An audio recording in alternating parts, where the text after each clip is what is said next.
por ujori mbaron një fazë në të vërtet problematike. Ata vetë kishin shumë probleme. Ata vetë nuk dinin se ku qëndroni dhe mund të kenë pasur shumë probleme dhe në marrëdhëniet në çift. Nuk është gjë e mirë që të bësh gjërat vetëm për të qenë ndryshe nga të tjerët. Në disa gjëra, edhe pse janë brenda normës, mund të jenë pozitive për ta.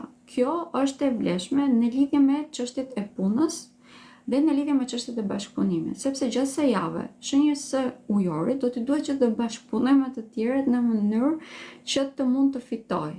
Pra, në mënyrë që të mund të fitojë të ardhurë të mira, në mënyrë që të mund të kontaktojë me personin që do të kontaktojë, në mënyrë që të mund të rregullojë marrëdhëniet që ka brenda çiftit, apo edhe për të rregulluar marrëdhëniet që ka me familjarët e tij. Ditët që do t'i këshilloj që të jenë shumë të vëmendshëm, do të jenë nga dita e martë deri ditën e premte. Rikthimin e temave të cilat janë problematike. Në përgjithësi, do të jenë tema që kanë të bëjnë me shëndetin dhe siç e përmenda me bashkëpunimet.